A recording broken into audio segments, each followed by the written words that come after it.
Hello everyone. तो आज हम डिस्कस करने वाले हैं fuel six function of management. Fuel ने जो सिक्स फंक्शंस दिए हैं मैनेजमेंट में, वो हम क्या करेंगे, आज डिस्कस करेंगे। जो सिक्स फंक्शन है वो कौन कौन से हैं? Forecasting, planning, organising, commanding, coordinating, controlling. So these are the six function of management that is given by FUEL. First is forecasting. The first function is to analyze the present and past information to predict the future and plan accordingly. Forecasting का मतलब क्या है कि हम जो present में चीजें चल रही हैं, जो पास्ट में चीजें हुई हैं, वो सारी चीजें इकट्ठी करके सारी इंफॉर्मेशन तो हम क्या करते हैं, फ्यूचर को प्रिडिक्ट करते हैं। उसी तरीके से हम चीजों को प्लान करते हैं। तो ये किस में आ जाता है? फोरकास्टिंग में। After then planning, forecasting the future, setting objective and deciding in advance the course of action to achieve goals.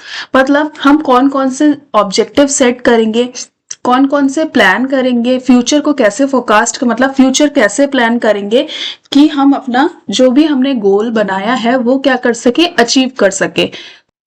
So planning is the very basic thing of management. After then organizing, the management next need to systematically arrange the resources, that is raw material, capital and human resources as per the planning.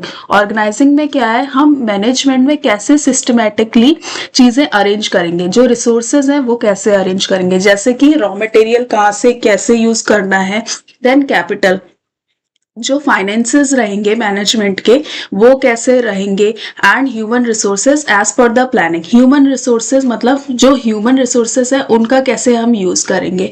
So that is come in organising.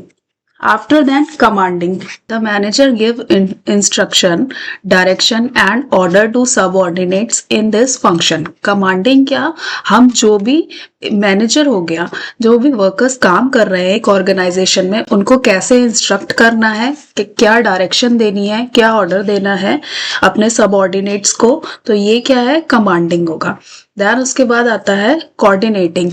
In this function management should ensure proper synchronisation and harmony among all the different activities within department. मतलब एक department में बहुत सारे organisation होंगे, जैसे production department हो गया, selling department हो गया, तो उन डिपार्टमेंट्स को कैसे लिंक करना है, कैसे उनको सिंक्रोनाइज करना है, तो ये किस में आएगा, कोऑर्डिनेटिंग में आएगा। After then controlling, the manager need to evaluate the performance of the personnel by establishing the standards, comparing the actual performance with the desired one and implementing the corrective measure accordingly.